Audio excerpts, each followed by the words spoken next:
Hello, everybody. My name is Mr. Big T Anderson, and today we're doing it's called Frozen, obviously from the Frozen fandom, um, by RiderExMachina, but it's got a technopunk twist. So it's actually FR0z3N. So Frozen. Anyway, I like this. It was a nice little twist on it.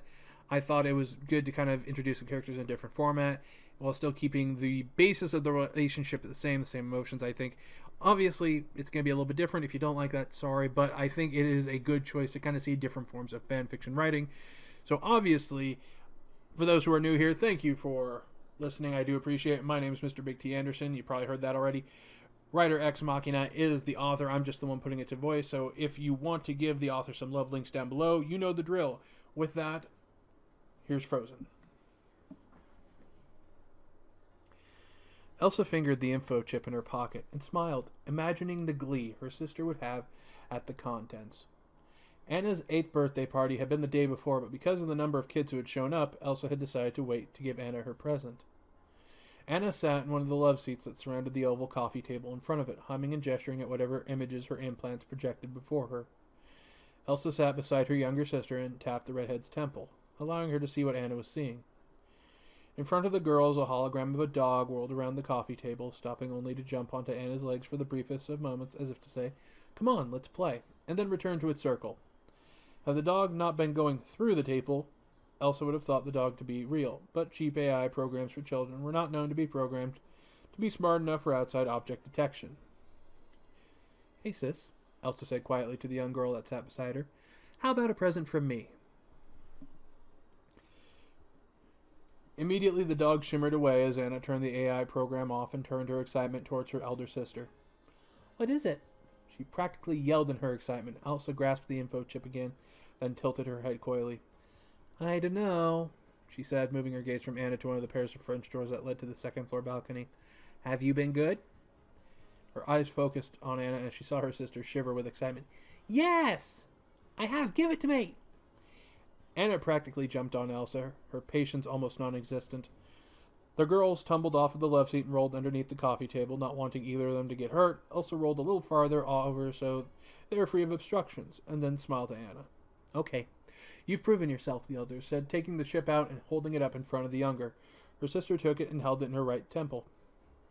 Letting the near-field communications reader in her augments read the info chip in her hand, Elsa got up and helped Anna to her feet, tapping her sister's left temple again, allowing her to see Olaf. "Hi," said the projection in front of them. "I'm the Olaf, the optical and logical artificial friend. That's not to say I'm a fake friend, but I'll be your pal through thick and thin." Anna looked at Elsa, tears noticeable in her eyes. "Thank you," said the younger, throwing her arms around her sister. Elsa smiled and returned the hug. The two girls broke apart and looked at Olaf, who stood watching them quizzically. "So, Elsa," said Anna, turning back to her sister, "can you run the magic for me again?" "What's the magic?" Olaf tilted his head to the side, confused. Elsa gave a half-grimace, half-smirk as she thought it over. Okay," said she, tapping her own left temple twice to allow Anna to see what she was seeing. "If only for Olaf's sake." She made a gesture that started with what looked like a relaxed point, that ended with her fingers all flicked open. From the bottom of their visions, green digital rain drifted up, a couple strings at first, then more and more as time went on. Elsa took a moment to look at Anna and was amused when she saw her younger sister's mouth agape in awe. "I'd seen this on the screen before, but when it happens right in front of you..." Anna trailed off, unsure of how to end the sentence and not really wanting to. In front of them, only Olaf in a corner of the fancily furnished room remained, and the rest was replaced with a black background, overlaid with green and white symbols that streaked like shooting stars from the floor to the ceiling.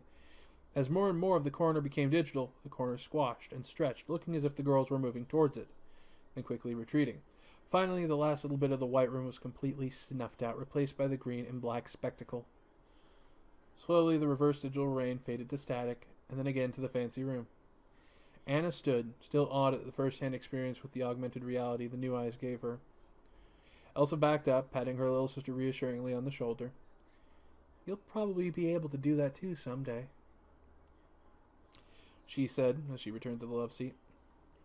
The room was modeled after a 19th century English royal's visiting room, complete with 2 white plush love seats, attempting to box an oval oak coffee table between themselves and a matching chair. The draped French doors on the 2 outside walls were always covered to keep the dark reality of the outside world away from the still young eyes of the 2 Aaron sisters. Unbeknownst to her parents, Elsa took peeks out the window to see the world outside. Despite the overly white and historic inside, even the exterior of the house proved the interior to be nothing but an oxymoron.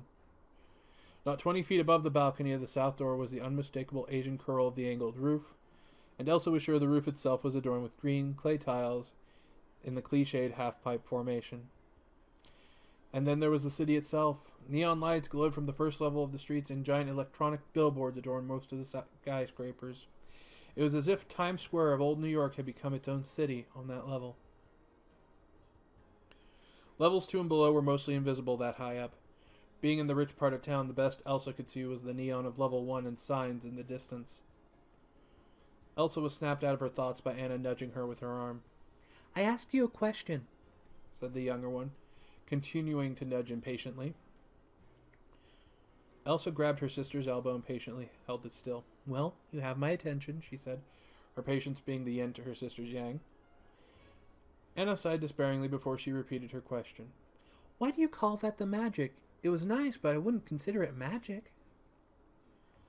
Elsa thought for a moment, trying to remember why she had named that program what she did. "I think," she said after a few moments of thought, "that it was the first program that I made myself, so I called it the magic, because it was the magical start to whatever I would make in the future." Anna chewed her lip as she nodded and walked away, this disappointment from the answer apparent in her face. "That's a really stupid reason," Elsa overheard Olaf's whisper before the 2 were out of earshot.